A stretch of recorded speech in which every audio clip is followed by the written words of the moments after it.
दोस्तों नमस्कार। कथरवाल political classes में आपका एक बार फिर से स्वागत है। आज की जो हमारी क्लास है वो है लोकपाल और लोकायुक्त को लेकर। गवर्नेंस की यूनिट के अंदर हम अपनी बात को आगे बढ़ाते हुए जो इंस्टीट्यूशनल मैकेनिज्म है सरकार के द्वारा गवर्नेंस को बनाने के लिए, उसमें लोकपाल और लोकायुक्त आज का एक नया टॉपिक है। तो इसकी हम शुरुआत करते हैं। सबसे पहले हम समझने की कोशिश करते हैं कि लोकपाल और लोकायुक्त है क्या चीज, इसको कहते क्या है, और इसके बारे में हम काफी सुनते भी होंगे। ठीक है, तो ये क्या है? देखिए, पहली चीज तो ये कि लोकपाल और लोकायुक्त अधिनियम 2013 भारत के अंदर आता है। ये अधिनियम जो भारत में 2013 में प्रेजेंट होता है और इसको पास भी किया जाता है। ठीक है, केंद्र सरकार इसको लेकर आती है। ठीक है, तो लोकपाल और राज्यों के लिए लोकायुक्त संस्था जो है उसकी व्यवस्था की जाने की लोकपाल तथा लोकायुक्त अधिनियम 2013 के अंतर्गत लोकपाल जो है वो केंद्र के लिए और लोकायुक्त जो है वो स्टेट के लिए बनानी थी। ठीक है, ये एक इंस्टीट्यूशन बनाने थे। जो ये संस्थाएं हैं ये अभी तक जो बात कर रहे थे बिना किसी संवैधानिक दर्जे वाले वैधानिक निकाय हैं, यानी कि इनको कोई ये नहीं है कि इनको संविधान में दिया गया, ये संविधान में कहीं पर डिफाइन नहीं है।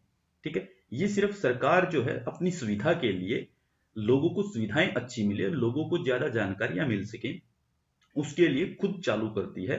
और संसद के एक नियम के तहत संसद में एक कानून पास करके एक वैधानिक इंस्टीट्यूशन इनको बनाया जाता है। ठीक है, एक विधान के द्वारा, यानी कि एक विधेयक पेश किया जाएगा जिससे इनको पारित करवा के लागू किया जाएगा। तो ये कोई कॉन्स्टिट्यूशनल संस्था नहीं है। ठीक है, इसको हम ओम्बुड्समैन के नाम से जानते हैं, ज्यादातर की ओम्बुड्समैन की संस्थाएं हैं। ठीक है, तो ये ओम्बुड्समैन का काम करती हैं।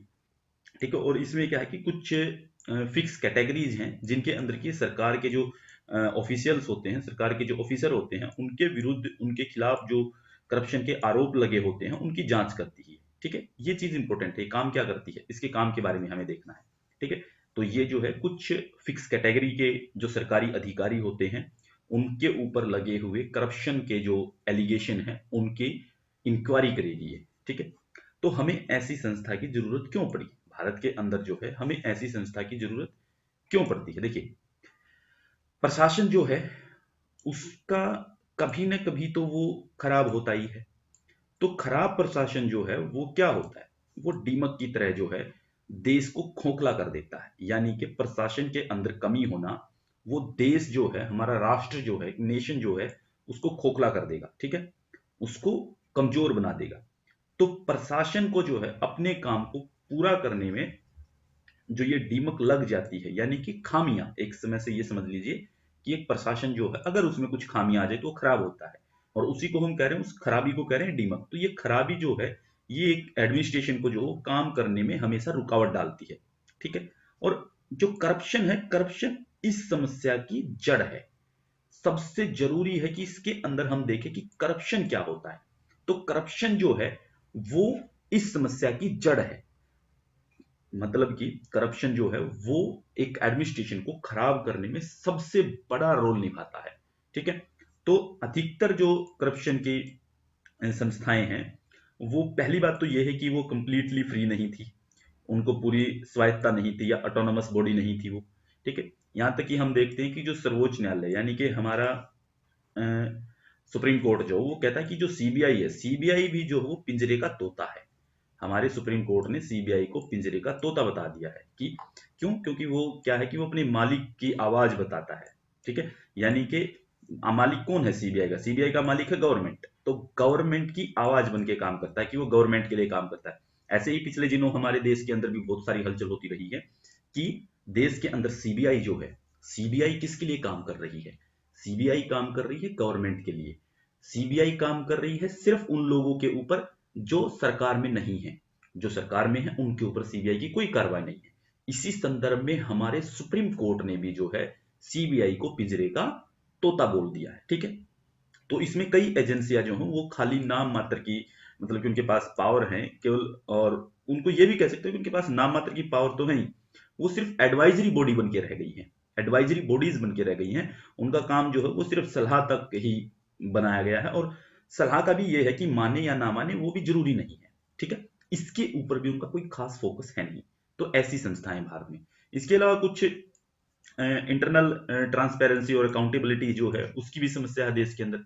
ठीक है, कि जो देश का आंतरिक भाग है, देश का जो प्रशासन है उसके अंदर जो है वो ट्रांसपेरेंसी नहीं है, अकाउंटेबिलिटी नहीं है। ये भी एक प्रॉब्लम है देश के अंदर, क्योंकि इन एजेंसियों पर जो है नजर रखने के लिए कोई ऐसी संस्था है ही नहीं जो इनको इफेक्ट कर सके, इनको सुधार कर सके, इनके अंदर इनको ठीक कर सके, ऐसी कोई संस्था नहीं है हमारे पास। ठीक है, तो इसीलिए जो है इस संदर्भ में जो है हमने क्या किया, एक स्वतंत्र, एक फ्री, एक इंडिपेंडेंट लोकपाल संस्था जो है भारतीय राजनीति के इतिहास में मील का पत्थर कही जा सकती है। तो क्या है कि इन संस्थाओं पे, भारत की जो संस्थाएं हैं, भारत के जो इंस्टीट्यूशन हैं, जो काम करते हैं, ठीक है, और काम करते हुए जो वो करप्शन कर रहे हैं, तो उनके ऊपर कंट्रोल करने के लिए हमारे पास जो लोकपाल जो है, लोकपाल एक मील का पत्थर साबित हो सकता है अगर हम उसको लागू करते हैं। तो ये बहस अभी शुरू कर रहे हैं, इस बात को आगे होगा नहीं होगा उसका भी एनालिसिस करेंगे आगे। ठीक है, ठीक है, जिसने जो है क्या है कि कभी भी जो समाप्त नहीं होने वाली चीज जो है भ्रष्टाचार, करप्शन जो है, करप्शन जो है कभी ना समाप्त होने वाली एक बीमारी है। ठीक है, तो इसका कुछ ना कुछ समाधान जो है वो हम जो है किससे निकाल सकते हैं, लोकपाल से। लोकपाल से जो है हम इसका कुछ ना कुछ समाधान जरूर निकाल पाएंगे। अभी एक बार देखते, ये तो था हमारा introduction part, introductory part Lokpal के बारे में, कि लोकपाल क्या काम कर सकता है, क्या महत्व है उसका, उन चीजों के बारे में। ठीक है, और क्या संस्था है वो। अभी जानते हैं लोकपाल की बैकग्राउंड क्या, उसकी पृष्ठभूमि क्या, उसका बैकग्राउंड क्या। लोकपाल यानी कि ओम्बुड्समैन संस्था, ओम्बुड्समैन संस्था के नाम से इसको जाना जाता है।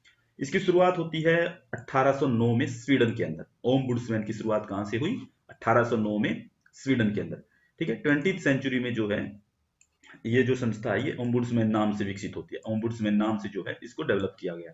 ठीक है, और जो सेकेंड वर्ल्ड वॉर जो है, सेकेंड वर्ल्ड वॉर के बाद जो है इसका प्रभाव जो वो काफी तेजी से बढ़ता है, क्योंकि सेकेंड वर्ल्ड वॉर के बाद जो बहुत सारे न्यू इंडिपेंडेंट कंट्री भी उभरते हैं और यूरोप भी तितर बितर होकर के दोबारा स्टेब्लिश होने की कोशिश करता है। ठीक है, तो सेकेंड वर्ल्ड वॉर के बाद में जो है इस संस्था का महत्व ज्यादा समझा जाने लगता है कि हाँ ये होनी चाहिए। और क्या है कि 1962 में इसका प्रभाव भी देखने को मिलता है। 1962 में न्यूजीलैंड और नॉर्वे, इन दोनों ने इस सिस्टम को अपना लिया। ठीक है, और अपनाने से यह फायदा हुआ कि उनके देशों में डेवलपमेंट के लिए करप्शन को रोकने में ये बहुत बड़ा रोल इसने अदा किया, इसने बहुत बड़ा रोल अपना निभाया। ठीक है, ओम्बुड्समैन संस्था ने 1962 में। फिर 1967 में एक वर्ष एक वाइट वेट रिपोर्ट है, वाट रिपोर्ट है। ठीक है, ये है 1 जनवरी 1961 की, शायद 1967 में जो है ये रिपोर्ट आती है। ये कुछ है यहाँ पे समझ नहीं आ रहा है ये क्या लिखा हुआ है, इसको हटा ही देते हैं। वेट रिपोर्ट जो है वो आती है 1967 में। तो वेट रिपोर्ट की सिफारिश पे जो है वो जो ब्रिटेन है, ब्रिटेन में ओम्बुड्समैन संस्था को लागू किया जाता है। तो ओम्बुड्समैन संस्था जो है वो ग्रेट ब्रिटेन में 1967 में आ जाती है। ठीक है, तो 1962 में न्यूजीलैंड और नॉर्वे में आ गई थी।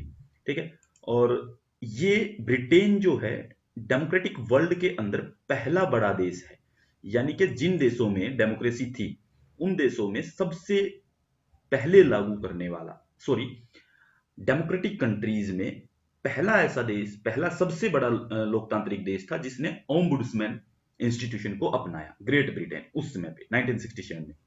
गयाना जो है, गयाना पहला विकासशील देश है, पहला डेवलपिंग कंट्री है जिसने 1966 में ओम्बुड्समैन को अपना लिया, ओम्बुड्समैन का जो आइडिया है उसको अपने देश में लागू कर लिया। इसके बाद बहुत सारे देशों ने लागू किया, मॉरिशस ने लागू किया, सिंगापुर ने लागू किया, मलेशिया में आया, मलेशिया के साथ साथ जो भारत ने भी इसे अपनाया, भारत ने भी जो है इसको अपनाने की कोशिश की और भारत भी इसको अप्लाई करने की कोशिश करता रहा। ठीक है, भारत में जो सबसे पहले ओम्बुड्समैन का जो विचार है वो सबसे पहले 1960 के दशक में, 1960 के दशक में जो है वो हमारे कानून मंत्री थे अशोक कुमार सेन, अशोक कुमार सेन, इन्होंने संसद में इसको प्रेजेंट किया था। ठीक है, सबसे पहले इस विचार को, ओम्बुड्समैन का जो आइडिया है वो भारत में सबसे पहले, वो जो आइडिया वो सबसे पहले अशोक कुमार सेन ने दिया था अपनी पार्लियामेंट के अंदर एक बात कहते हुए। ये क्वेश्चन आपके लिए इंपॉर्टेंट था क्योंकि ये क्वेश्चन आपने देखा होगा पिछली बार आया था शिफ्ट 1 में, शिफ्ट 1 में अशोक कुमार सेन जो है ये क्वेश्चन सेम टू सेम जो हमने अभी एक लाइन पढ़ी ये आया हुआ था। ठीक है, लोकपाल और लोकायुक्त शब्द की अगर हम बात करें, ये जो वर्ड है लोकपाल, लोकपाल एंड लोकायुक्त, ये जो शब्द है ये डॉक्टर एल एम सिंघवी ने प्रेजेंट किया था। देखो, लोकपाल और ओम्बुड्समैन की बात कर रहे हैं, ओम्बुड्समैन का आइडिया सबसे पहले किसने दिया? आइडिया दिया सबसे पहले कानून मंत्री अशोक कुमार सेन ने। कब? 1960s में, ठीक है, संसद के अंदर। लोकपाल और लोकायुक्त शब्द, ओम्बुड्समैन नहीं, लोकपाल और लोकायुक्त शब्द, ये किसने दिया? ये भी एक विधिवेत्ता है, यानी कि कानून विशेषज्ञ हैं, डॉक्टर एलएम सिंह भी, उन्होंने दिया इसके इस शब्द को, ठीक है, उन्होंने इसको पॉपुलर बनाया भारत के अंदर। फिर 1966 में जो है भारत में बनता है फर्स्ट एआरसी, प्रथम प्रशासनिक सुधार आयोग। और प्रथम प्रशासनिक सुधार आयोग के जो अध्यक्ष हैं वो कौन थे, और पहले अध्यक्ष कौन बने, उसके बाद दूसरा कौन बनाया गया, ये आप मुझे कमेंट में बताएंगे अभी के अभी, ठीक है। कमेंट में इसका मुझे आंसर चाहिए कि कौन जो है फर्स्ट एआरसी के अध्यक्ष थे, ठीक है, और उसके साथ में दूसरे उनके साथ में कौन बने थे। एक ने इस्तीफा दिया, दूसरे आ गए थे, ठीक है, तो बताना आपको। तो जो फर्स्ट एआरसी आया 1966 में, उस आयोग ने जो सरकारी अधिकारियों, संसद में सदस्य भी शामिल थे, मतलब कि सरकारी अधिकारियों के विरुद्ध शिकायतों को देखने के लिए केंद्र और राज्य स्तर पर 2 इंडिपेंडेंट ऑफिशियल्स की स्थापना करने की सिफारिश की थी, ठीक है। फर्स्ट एआरसी ने क्या कहा? फर्स्ट एआरसी ने 1966 में कहा कि जो सरकारी अधिकारी हैं, जिसमें संसद के सदस्य भी शामिल है, यानी कि हमारे एमपीज वो भी शामिल हैं, इन सभी के लिए, इनके खिलाफ जो है जो शिकायतें आती हैं उनकी जांच पड़ताल के लिए सेंटर में और स्टेट में 2 अलग अलग आपको बॉडी बनानी चाहिए, इसकी सिफारिश करते हैं ये। फिर 1968 में आते हैं। फिर 1968 में क्या है कि लोकसभा में एक लोकपाल विधेयक आता, पहली बार लोकपाल विधेयक पहली बार कब आया भारत में? 1968 में। लेकिन लोकसभा जो है उस समय पे 1968 में विघटित हो जाती है, सरकार टूट जाती है, ठीक है। उससे ये फिर क्या है कि ये भी खत्म हो गया, ये विधेयक जो आया था ये भी लैप्स हो गया उस समय पे। इसके बाद जो है लोकसभा में कई बार जो है ये विधेयक पेश किया गया, लेकिन पास नहीं हो पाया। इसके बाद 2011 तक विधेयक पारित करने के लिए कुल 8 बार प्रयास हुए थे, यानी कि एक विधेयक आता, एक बिल आता लोकसभा के अंदर, उसको पास करने के लिए 8 बार प्रयास किए गए 2011 तक। 1968 के बाद में 2011 तक, पहली बार 1968 में, पहली बार 1968 में, और 2011 तक 8 बार प्रेजेंट हो चुका था, लेकिन पास नहीं हो पाया था। लेकिन सभी के सभी जो हो एसपल रहे। 2002 में ही जो है एमएन वेंकट चलैया की अध्यक्षता में एक संविधान की कार्यप्रणाली की समीक्षा के लिए, यानी कि कॉन्स्टिट्यूशनल फंक्शनिंग की के रिव्यू के लिए एक कमीशन बनाया गया। वेंकट चलैया कमीशन बोलते हैं इसको, ठीक है। एमएन वेंकट चलैया कमीशन बना था 2002 में। वो क्या काम कर रहा, उसका क्या काम था? जो संविधान है, संविधान की जो फंक्शनिंग है उसका रिव्यू करना था कि संविधान कैसे काम करता है, ठीक है, उसका रिव्यू करना था, ठीक है। तो इसने जो है लोकपाल और लोकायुक्त की नियुक्ति की सिफारिश की, इसने भी, वेंकट चलैया की अध्यक्षता में जो आयोग बना उसने भी इसकी सिफारिश की, और सिफारिश करते हुए बात कही कि प्रधानमंत्री को इसके दायरे से बाहर रखना चाहिए, ठीक है। तो प्रधानमंत्री जो है उसको इसके दायरे से बाहर रखना चाहिए, लोकपाल और लोकायुक्त को प्रधानमंत्री के दायरे से बाहर करना चाहिए, ठीक है, ये बात कही इन्होंने। फिर 2005 में वीरप्पा मोइली की अध्यक्षता में सेकंड एआरसी बनता है, ठीक है। सेकंड एआरसी जो है वो किसकी अध्यक्षता में बनता है? वीरप्पा मोइली की अध्यक्षता में 2005 में। सेकंड एआरसी ने कितनी रिपोर्ट दी है ये आप मुझे कमेंट में बताएंगे। सेकंड एआरसी ने कितनी रिपोर्ट प्रेजेंट की है, आप इसको पढ़ चुके हैं, देख चुके हैं, ठीक है। और सेकंड एआरसी की फर्स्ट रिपोर्ट का क्या नाम है वो भी आप मुझे कमेंट में बताइएगा, ठीक है। फर्स्ट रिपोर्ट का क्या नाम है, ठीक है। तो वीरप्पा मोइली 2005 में जो है वो सेकंड एआरसी के अध्यक्ष बनते हैं। 2005 में जो कमीशन बना था सेकंड एआरसी, ठीक है, द्वितीय प्रशासनिक सुधार आयोग जिसे हम कहते हैं, ठीक है। तो इन्होंने भी सिफारिश की कि लोकपाल का जो पद है वो जल्द से जल्द देश के अंदर स्टेब्लिश किया जाना चाहिए, ठीक है, ये भी सिफारिश। फिर 2011 में सरकार ने जो हो प्रणब मुखर्जी की अध्यक्षता में मंत्रियों का एक समूह भ्रष्टाचार पर लगाम लगाने हेतु सुझाव देने और लोकपाल विधेयक के प्रस्ताव का परीक्षण करने के लिए गठित किया। देखिए, प्रणब मुखर्जी की अध्यक्षता में 2011 में प्रणब मुखर्जी की अध्यक्षता में जो है एक कमीशन बना, मंत्रियों का एक समूह बनाया गया, ठीक है। ग्रुप ऑफ मिनिस्टर्स जो है वो लोकपाल और लोकपाल विधेयक, यही चीज आपको ध्यान रखनी है।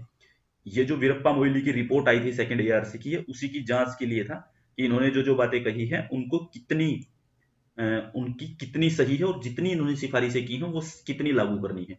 ठीक है, तो आपको कमेंट में बताना है कि इसने कितनी सिफारिशों को जो है विचार मंथन किया और कितनी सिफारिशों को कहा कि इनके ऊपर विचार किया जाना चाहिए, ये लागू की जा सकती है, कितनी सिफारिशों पे। ठीक है, सिफारिश नहीं, रिपोर्ट, कितनी रिपोर्ट पे, सिफारिशें तो काफी थी, रिपोर्ट, ठीक है, टोटल रिपोर्ट कितनी थी, और टोटल में से 13 रिपोर्ट पे इन्होंने कहा था कि हाँ इनके ऊपर काम किया जाना चाहिए, जिसमें से लोकपाल और लोकपाल विधेयक जो है वो भी इसके अंदर शामिल था। ठीक है, इसको रिव्यू करने के लिए इन्होंने चीज की थी।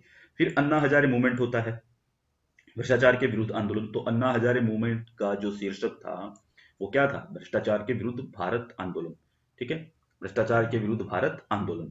तो इसमें जो है, जो तात्कालिक सरकार यूपीए थी, यूपीए सरकार थी, यूनाइटेड प्रोग्रेसिव अलायंस जो है, उस सरकार पे दबाव बनाया गया और इसका परिणाम ये निकला कि संसद के दोनों सदनों में लोकपाल और लोकायुक्त जो विधेयक है 2013 वो पास करवा लिया गया। लोकपाल और लोकायुक्त विधेयक 2013 जो है वो पास कर दिया गया और इसको 1 जनवरी 2014 को राष्ट्रपति ने अपनी सहमति दे दी।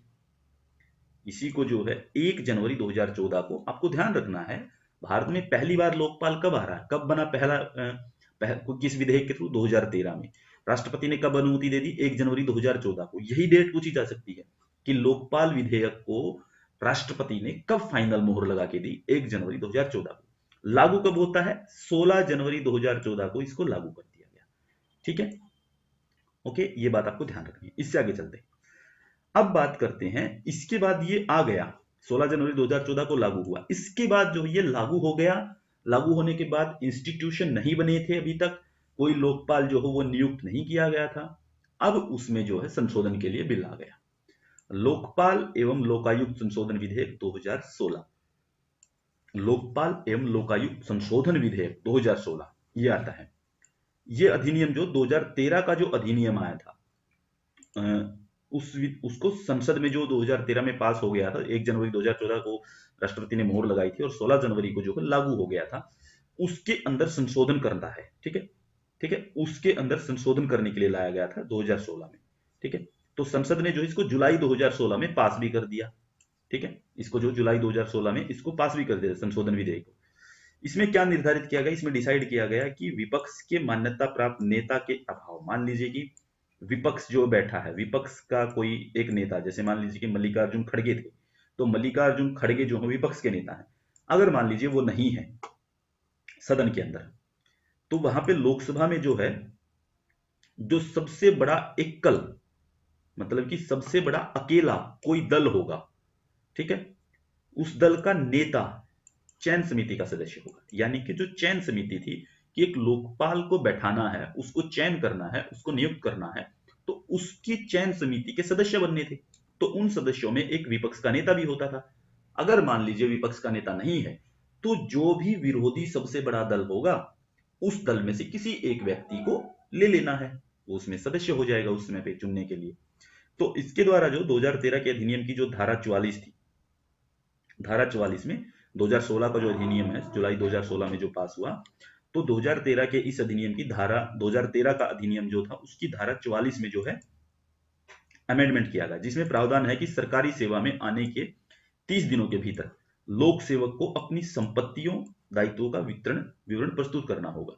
यानी कि यहां पे देखिए ये बात कही गई कि जो गवर्नमेंट नौकरी लग गया, मान लीजिए कोई आईएएस लग गया, तो उसको 30 दिनों के भीतर, 30 दिन के अंदर जो है उसको अपनी पूरी की पूरी प्रॉपर्टी, उसके जितने भी एसेट्स हैं, ठीक है, लाइबिलिटीज हैं उसकी जितनी भी, उन सभी का जो है अपना कंप्लीट विवरण देना पड़ेगा, अपना कंप्लीट डाटा देना पड़ेगा उसे कि आपके पास क्या है, सब कुछ बताना पड़ेगा। फिर संशोधन विधेयक जो 30 दिन की समय सीमा समाप्त कर दी गई कि ये कहा गया कि 30 दिन के अंदर जो देने वाली बात थी ना कि 30 दिनों के अंदर देनी, फिर धीरे धीरे करके उसको समाप्त कर दिया गया। ठीक है, देखिए पहले थी ये चीज 2013 वाले अधिनियम में थी कि 30 दिन के अंदर देना है, 2016 वाले में इस 30 दिन की सीमा को समाप्त कर दिया गया।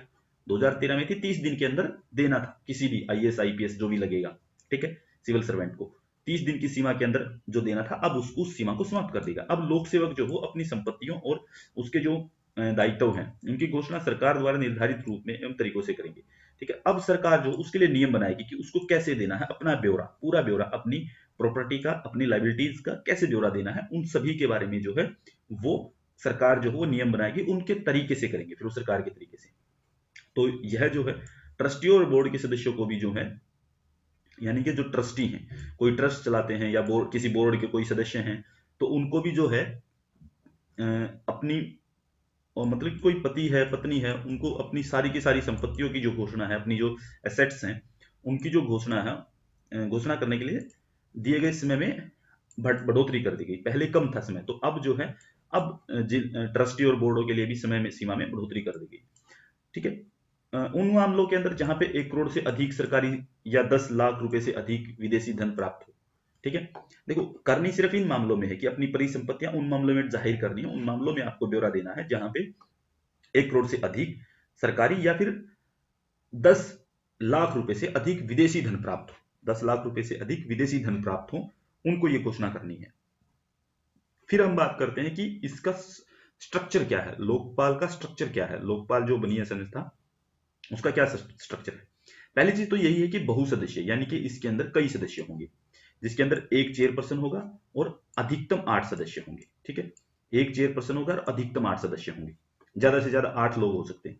तो लोकपाल संस्था का जो चेयरमैन है, चेयरपर्सन है, तो वो भारत वो को हो कौन सकता है, वो कौन हो सकता है, भारत का कोई पूर्व मुख्य न्यायाधीश, ठीक है, या जो हाईकोर्ट है, हाईकोर्ट का पूर्व न्यायाधीश, सॉरी, कोई पूर्व मुख्य न्यायाधीश हो सकता है किसका, हाईकोर्ट का, और जो सुप्रीम कोर्ट है, सुप्रीम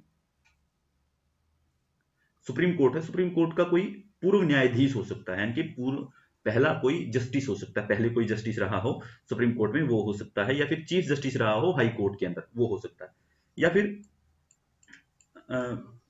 राष्ट्रपति जिसको ये समझे कि कोई एमिनेंट पर्सन है, जिसको जो है वो कानूनों की बहुत अच्छी जानकारी है, असंदिग्ध, जिसके ऊपर कोई संदेह न किया जा सके। ठीक है, सत्यनिष्ठा और प्रकांड योग्यता, यानी कि वो जो है इसकी योग्यताएं पूरी करता हो या इसकी योग्यताएं पूरी करता हो, वो व्यक्ति जो है वो भी इसका अध्यक्ष बन सकता है, एमिनेंट पर्सन।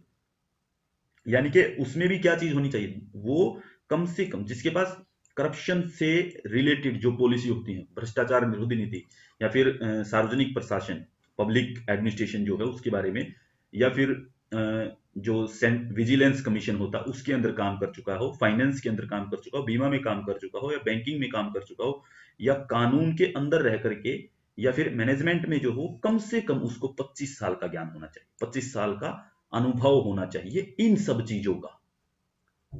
ठीक है, इन सब चीजों का माना जाएगा, इन सब चीजों के अंदर से किसी के पास अगर 25 साल का एक्सपीरियंस है, उसको बनाया जा सकता है। फिर अगर वो चीफ जस्टिस ऑफ इंडिया नहीं, sorry, chief justice of high court नहीं है, या फिर कोई जस्टिस नहीं है सुप्रीम कोर्ट का, ठीक है, तो उनमें से कुछ एक हो सकता है, ये 25 साल का एक्सपीरियंस हो सकता है। 8 अधिकतम सदस्यों में कौन होंगे, आधे तो होने चाहिए उसके अंदर जुडिशरी से रिलेटेड, आधे जुडिशरी से, और आधे जो है वो नॉन जुडिशियल से, और इसमें 50% जो सदस्य जो होंगे, मान लीजिए कि 8 सदस्य, तो 4 सदस्य एससी से, एसटी से, या ओबीसी से, या फिर माइनॉरिटीज से, और महिलाओं से, ये होने चाहिए। इसमें ज्यादातर ये करते हैं कि एक एसटी का लगाते हैं, एक एससी का लगाते हैं, एक ओबीसी का लगाते हैं, और एक महिला कर देते हैं, इसमें ऐसे कर देते हैं। ओबीसी में भी घुल मिल करके अल्पसंख्यक को डाल देते हैं, किसी को भी, ठीक है, ऐसे कर देते हैं इसमें। तो ये सब में से एक एक सदस्य लगभग कोशिश करते हैं लेने की।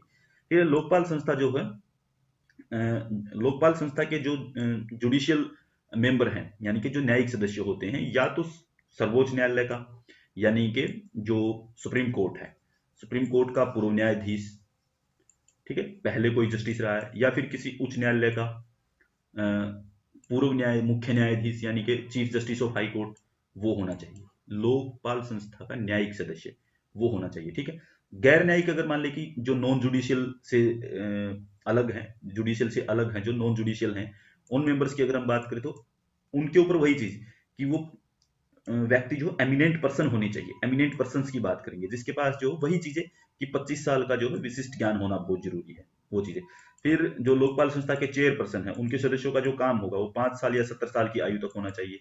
ठीक है, देखो, चेयरपर्सन और सदस्यों का मतलब कि यहाँ पे हम बात कर रहे हैं उनके टाइम पीरियड की, कितने दिन तक रह सकते हैं। रहने की बात कर दी गई है कि वो 5 साल तक रह सकते हैं, या फिर 70 ईयर तक, यानी कि जो इनमें से पहले हो जाएगा, जो इनमें से पहले कंप्लीट होगा, वो माना जाएगा कि 5 साल पद पे बैठे हो गए तो हटा दो, 70 एज हो गई तो हटा दो, कोई भी एक पहले हो जाए, ठीक है, या तो 70 साल की उम्र हो जाए पहले, या 5 साल पूरे हो जाए पहले, कोई भी एक हो जाए। तो चेयरपर्सन के लिए, लोकपाल संस्था के चेयरपर्सन के लिए या सदस्यों के लिए ये कार्यकाल रहेगा, ठीक है। सदस्यों की जो नियुक्ति जो वो चयन समिति की सिफारिश पे राष्ट्रपति करता है, यानी कि एक चयन समिति बनती है, ठीक है, एक चयन समिति बनाई जाएगी, उससे जो राष्ट्रपति जो है उनको राष्ट्रपति उनसे नियुक्त करेगा फिर, ठीक है। चयन समिति में कौन होता है, एक तो प्रधानमंत्री होता है जो कि चेयरपर्सन होता है, यानी कि चयन समिति जो होगी उसका चेयरपर्सन कौन होगा, प्रधानमंत्री होगा। एक तो चयन समिति में प्रधानमंत्री होगा, दूसरा लोकसभा का अध्यक्ष होता है। फिर लोकसभा के अंदर जो विपक्ष के नेता हैं, ठीक है, लीडर ऑफ अपोजिशन जो है वो होते हैं। फिर भारत के जो मुख्य न्यायाधीश हैं, ठीक है, यानी कि चीफ जस्टिस ऑफ इंडिया, मुख्य न्यायाधीश, या फिर उसके द्वारा कोई भी, मान लीजिए मुख्य न्यायाधीश नहीं है तो मुख्य न्यायाधीश क्या करेगा, भारत का चीफ जस्टिस क्या करेगा इंडिया का, वो कहेगा कि मैं किसी आदमी को दे देता हूं, वो मेरी जगह ले लेगा। तो उनके द्वारा कोई भी नामित कोई भी न्यायाधीश, ठीक, या फिर कोई प्रख्यात यानी कि कोई विशेषज्ञ न्यायविद यानी कि पॉपुलर न्यायवादी, ठीक है, वो इस कमेटी में हो सकते हैं। तो कुल मिलाकर के प्रधानमंत्री, लोकसभा अध्यक्ष, लोकसभा का विपक्ष का नेता, या फिर मुख्य न्यायाधीश भारत का चीफ जस्टिस ऑफ इंडिया, या फिर चीफ जस्टिस ऑफ इंडिया किसी व्यक्ति को अपनी तरफ से अपॉइंट कर दे वहां पे अपनी कमेटी में, ठीक है, अपनी जगह पे बैठा दे, वो हो सकता है।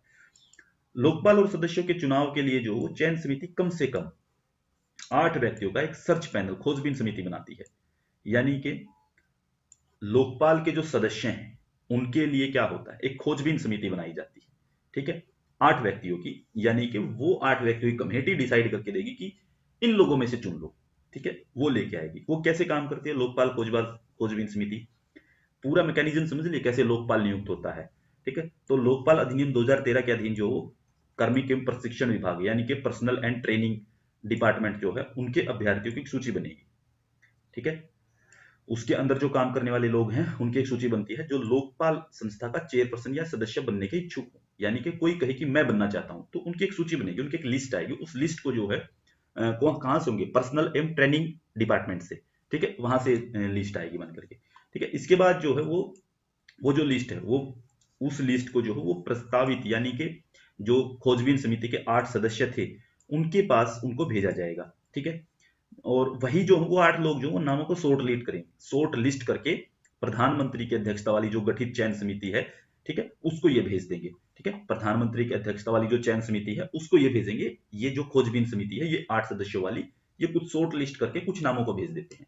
फिर चयन समिति जो है, चयन समिति खोजबीन समिति ने जो सुझाव दिए, खोजबीन समिति ने जो सुझाव दिए, फिर वो चयन समिति क्या करती है, उन सुझाए गए नामों में से कोई भी चुन सकती है, ठीक है, और मर्जी है उसकी ना भी चुने, कोई भी चुन भी सकती है और मर्जी है ना भी चुने उसको, ठीक है।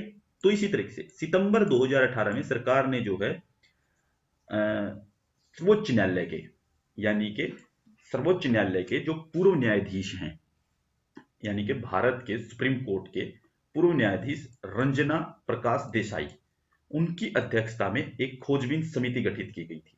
याद रखिएगा, रंजना प्रकाश देसाई की अध्यक्षता में खोजबीन समिति कब बनी, सितंबर 2018 में, यानी कि हमें लोकपाल नियुक्त करना था उसके लिए समिति बन गई थी।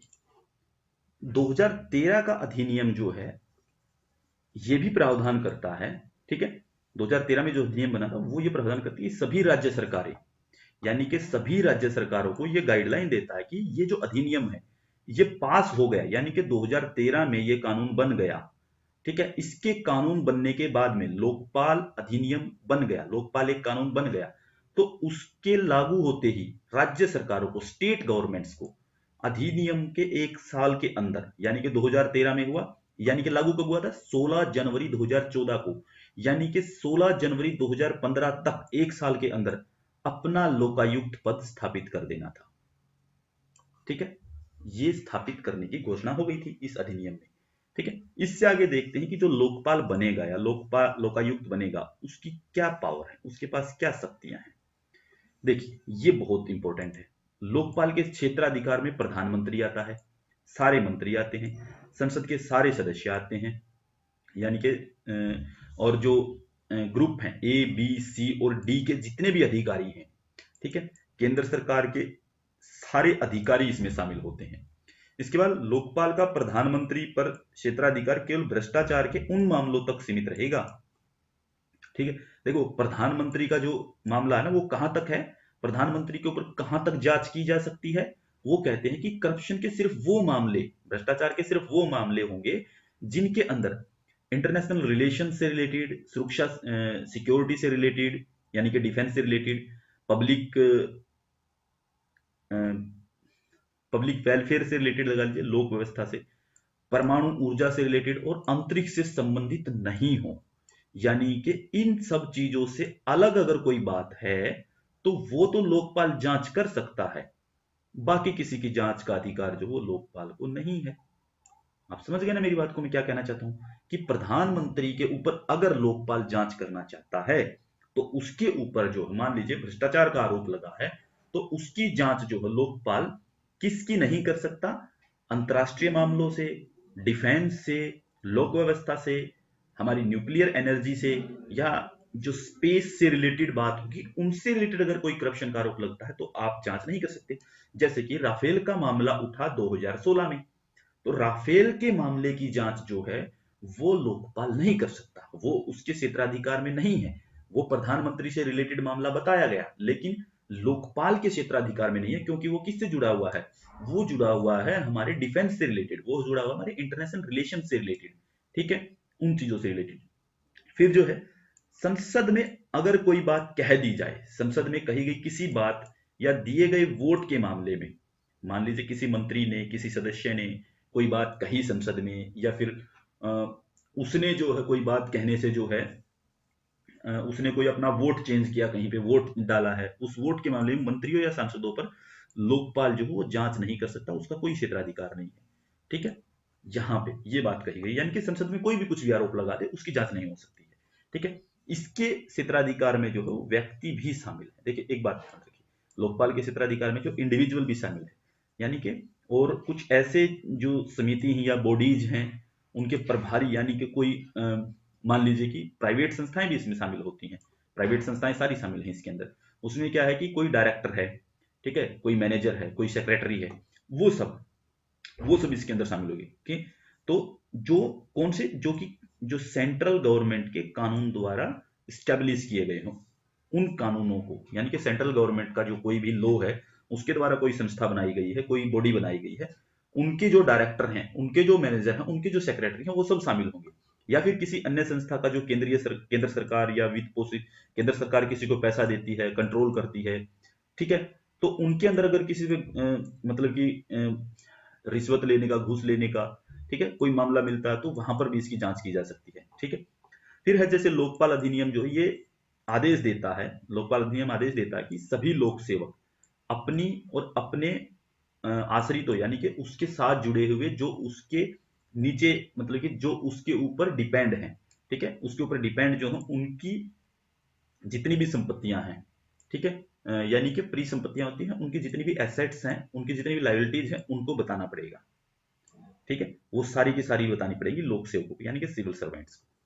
इनके पास जो सीबीआई है, सीबीआई की जांच करने और उसको निर्देश देने का अधिकार, लोकपाल जो है वो ये कह सकता है कि सीबीआई इसकी जांच करेगी। ठीक है, सीबीआई को जांच करने की अनुमति दे सकता है, और सीबीआई की भी जांच, सीबीआई की जांच करने की भी इसके पास जो है वो अनुमति है, या वो सीबीआई को कुछ निर्देश देने का अधिकार रखता है। ठीक है, यदि लोकपाल ने कोई मामला सीबीआई को सौंपा है तो बिना लोकपाल की अनुमति के, ठीक है, यदि मान ला कोई सीबीआई को सौंप दिया तो बिना लोकपाल की अनुमति के ऐसे मामले के जो जांच अधिकारी हैं, यानी कि मान लीजिए लोकपाल ने जो है वो किसी को कोई मामला सौंप दिया, तो मामला सौंपने के बाद क्या है कि मान लीजिए सरकार कहती है कि हम इसका ट्रांसफर करेंगे, तो उसका ट्रांसफर जो है वो बिना लोकपाल की अनुमति के नहीं किया जा सकता। ठीक है, तो सीबीआई को अगर मामला सौंपा तो लोकपाल कहेगा ना कि हाँ इसका ट्रांसफर कर दो, कोई दिक्कत नहीं है, तो ट्रांसफर हो सकता है। लेकिन अगर वो मना कर दे कि नहीं ट्रांसफर नहीं करना, तो उसका ट्रांसफर नहीं किया जा सकता। तो लोकपाल की जांच इकाई को एक सिविल न्यायालय के, यानी कि एक जो डिस्ट्रिक्ट कोर्ट होता है, ठीक है, उसके समान शक्तियां हैं, उसी के समान शक्तियां, छोटी मोटी शक्तियां, ज्यादा नहीं है। तो विशेष परिस्थितियों में लोकपाल उन, मतलब कि कोई ऐसी परिस्थितियां हो जाएं, ठीक है, तो कुछ कंडीशंस के अकॉर्डिंग जो है वो किसी की भी एसेट्स को, यानी कि उसकी संपत्ति को, उसकी आमदनी को, उसके पास जितनी भी रिसीविंग होती है और जितने भी उसको प्रॉफिट होते हैं उनको वो जब्त कर सकता है। यानी कि लोकपाल को ये अधिकार है उनको जब्त कर सकता है। ठीक है, जो भ्रष्टाचार के साधनों से पैदा हो रखे हों, ये लगे कि लोकपाल को अगर लगे कि ये करप्शन से पैदा कर रखे हैं इसने, तो इसकी सारी संपत्ति, आमदनी, इसकी सारी रिसीविंग्स, ठीक है, जितना इसको मिलता है, ठीक है, आय जितनी होती है, सारे जितने इसको प्रॉफिट हो रहे हैं, उनको ये कैप्चर कर सकता है, उनको जब्त कर सकता है। तो लोकपाल को ऐसे लोक सेवक के स्थानांतरण या निलंबन की सिफारिश करने का भी अधिकार है जो भ्रष्टाचार के आरोपों से जुड़ा हुआ है। यानी कि कोई व्यक्ति जो है, कोई सिविल सर्वेंट जो हो जिसके ऊपर करप्शन के आरोप लगे हैं, तो लोकपाल कह सकता है कि इसका तबादला करो यहाँ से, इसकी बदली करो यहाँ से। ठीक है, तो लोकपाल को प्राथमिक जांच जांच के दौरान जो है रिकॉर्ड को नष्ट करने या रोकने का निर्देश देने का अधिकार है। ठीक है, यानी कि लोकपाल जो है जब प्राइमरी तौर पे शुरुआत में जब जांच करता है, तो उसको कोई भी, मान लीजिए कोई रिकॉर्ड जो वो खत्म करना है, ठीक है, किसी का कोई रिकॉर्ड हो रहा है खत्म, तो रिकॉर्ड को नष्ट करने से रोकने का अधिकार है। यानी कि वो किसी भी डेटा को उड़ा नहीं सकता कोई। ठीक है, वो उस जांच के दौरान जो है सारे डेटा ऐसे कैसे अवेलेबल होने चाहिए, ये भी उसको अधिकार रहेंगे। फिर कुछ इसकी सीमाएं हैं। सीमाएं क्या है, देखिए, सीमाएं की लोकपाल संस्था जो भारत की प्रशासनिक संरचना के भ्रष्टाचार के विरुद्ध लड़ाई तो थी, ठीक है, वो बहुत जरूरी भी थी हमारे लिए कि उसको लेके आए। ठीक है, कि खामियां जो है, कमियां जो है, उनको ठीक किया जाए। ठीक है, तो उनको ठीक करने की जरूरत थी। तो संसद जो है, संसद द्वारा जो क्या किया कि लोकपाल और लोकायुक्त अधिनियम 2013 पारित होने के 5 वर्ष बाद भी हमारी लोकपाल की नियुक्ति नहीं हो पाई। यानी कि हम 2018 तक जो है वो अपना लोकपाल नियुक्त नहीं कर पाए थे। ठीक है, जो कि राजनीतिक इच्छा शक्ति में कमी का संकेत है। ये साफ साफ दिखता है कि ये क्या चीज है, ये हमारी पॉलिटिकल विल का नतीजा है कि हमारी पॉलिटिकल विल नहीं है काम करने की। ठीक है, ये दिक्कत है कि लोकपाल अधिनियम में जो राज्यों को भी ये निर्देश दिया गया था कि जब कानून लागू हो जाए उसके 1 साल के भीतर लोकायुक्त को नियुक्त कर देना है, लेकिन इससे क्या कि सिर्फ 16 राज्यों ने लोकायुक्त नियुक्त किए थे। राज्य कितने थे उस समय पे, हमारे पास थे 29। तो 29 राज्यों में से जो है मात्र 16, बाकी ने नहीं किया। तो लोकपाल जो है, सीधी सी बात दिखती है कि वो राजनीतिक प्रभाव में है। लोकपाल राजनीतिक प्रभाव से मुक्त नहीं है, वो उसमें लिप्त है। ठीक है, तो लोकपाल के ऊपर भी पॉलिटिकल प्रेशर रहता है। तो लोकपाल की नियुक्ति में एक प्रकार से ये भी एक चीज ये भी है कि लोकपाल को नियुक्त करते हुए जो है, जब वो हमें दिख रहा है कि वो पॉलिटिकल इन्फ्लुएंस में है, तो पॉलिटिकल इन्फ्लुएंस में जो क्या हो सकता है कि मर्जी है, जिसकी सरकार है वो मर्जी है, जिसको चाहे जिसको चुन दे, तो चालाकी की जा सकती है। ठीक है, उसका कोई पैमाना थोड़ी है कि उसको कैसे लेना है। मान लीजिए कोई कह दे कि एमिनेंट पर्सन है, ये प्रख्यात न्यायविद है, ठीक है, ये बहुत ही पॉपुलर जस्टिस करने वाला व्यक्ति है, या ये सत्यनिष्ठ व्यक्ति है, इसको नियुक्त कर दे, क्या पैमाना है इसका, कोई पैमाना नहीं है। ठीक है, तो 2013 के अधिनियम यानी विसल ब्लोअर को कोई ठोस सुरक्षा नहीं दी। दूसरी एक और बात की ये बात भी है कि ये बात है कि 2013 का जो अधिनियम था वो ये सुरक्षा नहीं देता किसी को। विसल ब्लोअर कौन होता है, जो सीटी बजाने वाला। ठीक है, सीटी बजाने वाले का मतलब होता है कि कोई व्यक्ति किसी चीज की जानकारी दे, जैसे मैं मान लीजिए किसी को बता दूं कि देखिए इसने करप्शन किया है, आप इसकी जांच कर लीजिए। ठीक है, और इसकी गुप्त सूचना रखी जाती है, मैंने जानकारी दे दी। अब ये है कि अब मुझे तो सुरक्षा मिलनी चाहिए ना, मुझे तो खतरा होगा इस चीज से, मैंने बड़ा मान लीजिए झोल कर दिया हो, बता दिया हो।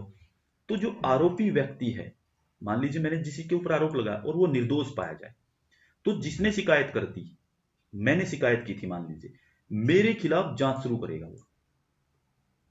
ठीक है, तो इससे क्या होगा कि मान लीजिए कि मैं किसी के ऊपर आरोप लगा दूं, आरोप लगाने से क्या सिद्ध हो जाएगा, अब मुझे क्या कहेंगे आके, अच्छा तू गलत जानकारी दे रहा, इसकी जांच करो।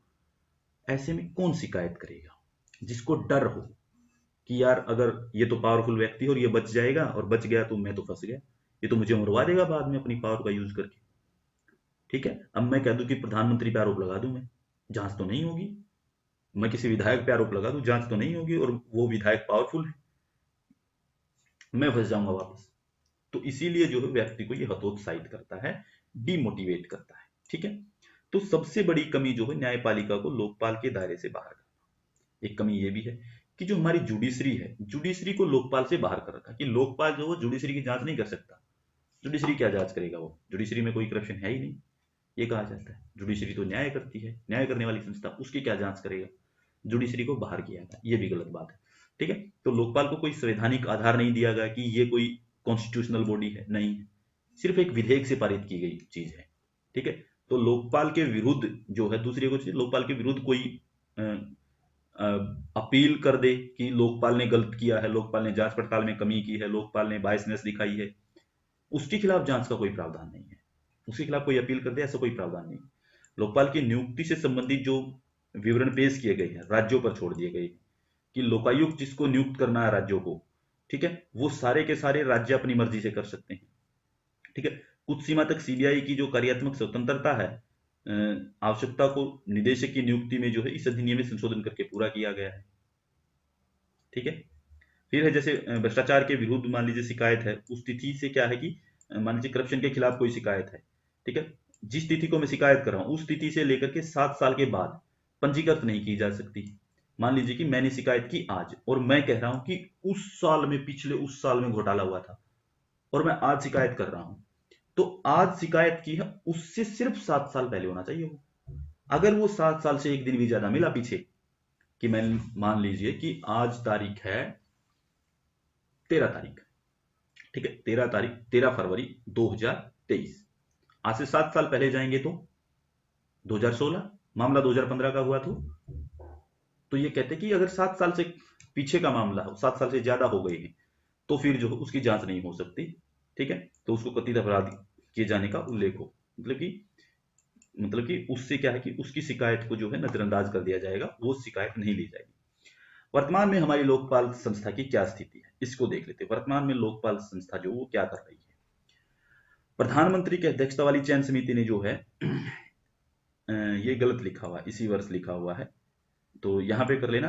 प्रधानमंत्री की अध्यक्षता वाली समिति थी 2019 में, जो है मार्च 2019 के मध्य में, सरकार का कार्यकाल समाप्त होने से पहले कुछ दिन पहले, ठीक है, जून जुलाई में कार्यकाल खत्म होना था, तो उससे पहले कि पूर्व न्यायाधीश भारत के, ठीक है, पूर्व न्यायाधीश भारत के पिनाकी चंद्र घोष को देश का पहला लोकपाल नियुक्त किया है। पिनाकी चंद्र घोष भारत के पहले लोकपाल हैं, जिसे राष्ट्रपति ने विधिवत मंजूरी दे दी है।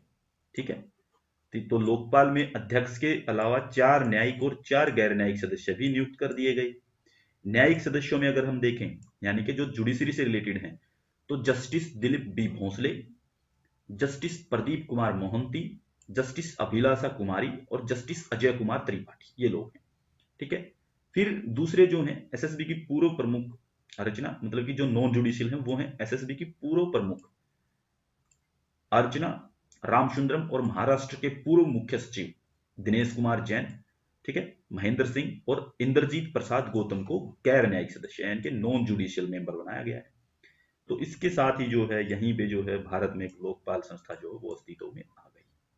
ठीक है, तो ये था हमारा लोकपाल के बारे में ये हमारी बात थी। ठीक है, इसको यहीं पे खत्म करते हैं, बाकी करते हैं नेक्स्ट क्लास में।